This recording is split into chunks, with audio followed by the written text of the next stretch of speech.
Assalamualaikum warahmatullahi wabarakatuh. Perkenalkan, nama saya Bima Wijaya Putra.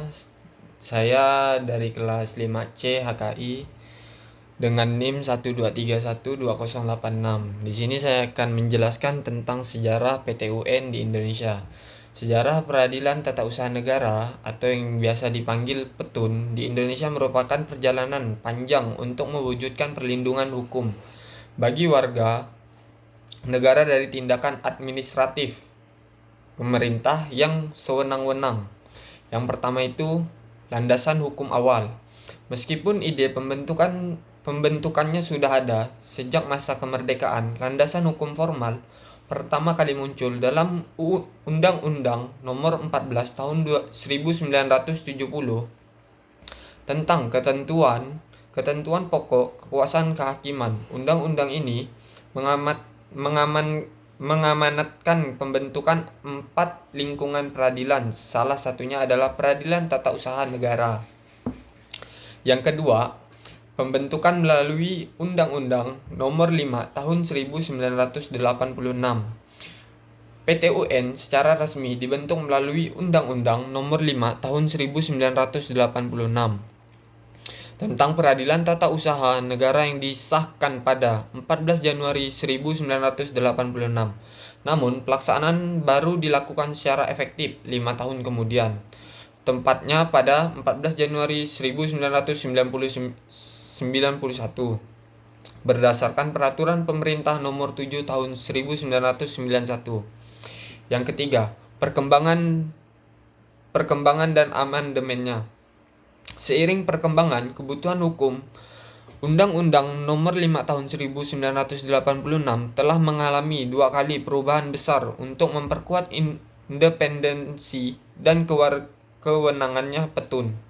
Yang pertama, perubahan pertama, Undang-Undang Nomor 9 Tahun 2004. Yang kedua, Undang-Undang Nomor 51 Tahun 2009. Keempat, tujuan utama pembentukan. Secara historis, PETUN dihadirkan untuk melindungi hak masyarakat, memberikan sarana bagi masyarakat untuk menggugat keputusan pejabat negara yang dianggap merugikan. Yang kedua, mengontrol administrasi negara, memastikan tindakan pemerintah sesuai dengan hukum dan asas-asas umum pemerintah yang baik. Yang ketiga, keseimbangan kepentingan, menjaga keseimbangan antara kepentingan individu dan kepentingan umum dalam penyelenggaraan negara. Kompetensi Peradilan Tata Usaha Negara (PETUN) pada tahun 2025 mencakup 2 aspek utama, yaitu kompetensi absolut, objek perkara, dan kompetensi relatif atau wilayah hukum. Yang pertama, kompetensi absolut atau yang biasa dikenal masyarakat adalah wewenang mengadili. Kompetensi absolut merujuk pada jenis sengketa yang dapat diperiksa oleh PETUN berdasarkan UU 05 tahun 1986 yang telah diubah dengan UU 051 tahun 2009 serta pelaksanaannya dalam UU No 30 tahun 2004 tentang administrasi pemerintahan (UUAP). PETUN berwenang mengadili keputusan tata usaha negara ketun. Penetapan tertulis yang bersifat konkret, individual, dan final yang menimbulkan akibat hukum bagi seorang atau badan hukum perdata. Tindakan pemerintah faktual melalui UUAP, kompetensi PETUN diperluas untuk mencakup tindakan faktual atau perbuatan pejabat pemerintah bukan hanya keputusan tertulis. Perbuatan melawan hukum oleh pemerintah. Gugatan atas tindakan pemerintah yang dianggap melanggar hukum. Sengketa administrasi khusus mencakup masalah pertahanan kepegawaian, perizinan, lingkungan hidup, dan sengketa informasi publik. Catatan UU Cipta Kerja, terdapat perubahan mekanisme terkait sengketa fisik positif. Ketika permohonan warga tidak dijawab, pejabat di mana wewenang memutuskan permohonan tersebut dialihkan dari PETUN ke pejabat atas atau melalui sistem administrasi pemerintah tertentu sesuai regulasi terbaru. Kompetensi relatif atau wilayah hukum. Kompetensi relatif menentukan pengadilan mana yang berwenang berdasarkan lokasi atau kedudukan para pihak, Tempat kedudukan tergugat, secara umum gugatan diajukan ke petun, yang wilayah hukumnya meliputi tempat kedudukan badan atau pejabat tun yang digugat, domisili penggugat. Dalam sengketa tertentu atau jika diatur khusus, gugatan dapat diajukan di tempat tinggal penggugat. Struktur pengadilan, petun berkedudukan di ibu kota, kabupaten atau kota, tingkat pertama. PT Tun berkedudukan di ibu kota provinsi, tingkat banding.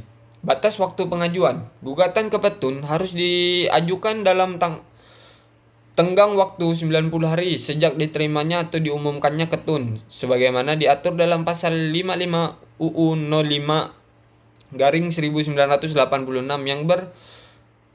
yang tetap berlaku dan dipertegas oleh praktik hukum di tahun 2025. Untuk memproses gugatan secara resmi, Anda dapat mengakses layanan di situs Petun Jakarta atau melalui portal e-courts di Mahkamah Agung RI. Berdasarkan Undang-Undang Nomor 5 Tahun 1986, Junto UU Nomor 51 Tahun 2009, berikut adalah subjek dan objek dalam Pengadilan Tata Usaha Negara Petun. Subjek petun. Subjek adalah pihak yang berperkara di pengadilan yang terdiri dari penggugat, orang atau badan hukum perdata yang merasa kepentingannya dirugikan oleh suatu keputusan tata usaha negara. Tergugat, badan atau pejabat tata usaha negara yang mengeluarkan keputusan berdasarkan wewenang yang ada padanya atau yang dilimpahkan kepadanya. Objek petun.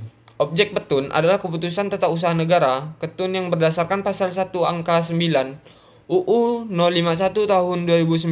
Sebuah keputusan dapat digugat jika memenuhi unsur-unsur sebagai berikut. Yang pertama, penetapan tertulis. Tidak hanya surat keputusan formal, tetapi memo atau nota dinas pun bisa menjadi objek selama isinya jelas. Yang kedua, dikeluarkan oleh badan atau pejabat tun. Keputusan berasal dari instansi pemerintah atau pemegang fungsi pemerintah. Yang ketiga, berisi tindakan hukum tun. Merupakan perbuatan hukum yang bersumber pada peraturan undang-undang yang berlaku. Yang keempat, bersifat konkret. Objek nyata, tidak abstrak, misalnya menyebut nama atau lokasi tertentu. Yang kelima, bersifat individual, ditujukan kepada pihak tertentu bukan untuk umum. Yang keenam, bersifat final, sudah definitif, tidak memerlukan persetujuan lagi dari instansi atasan dan menimbulkan akibat hukum.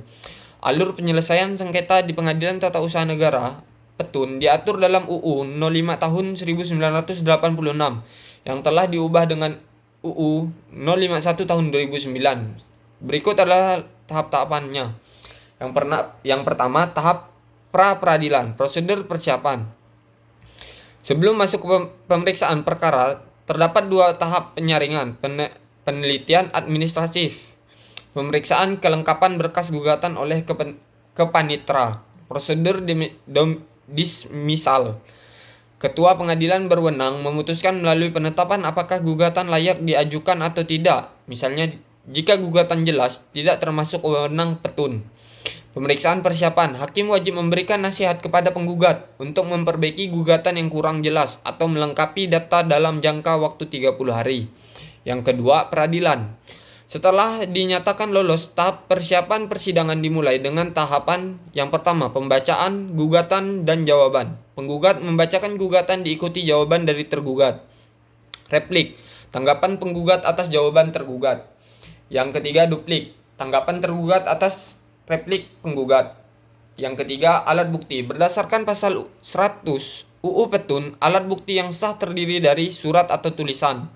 Yang kedua, keterangan ahli. Yang ketiga, keterangan saksi. Yang keempat, pengakuan para pihak.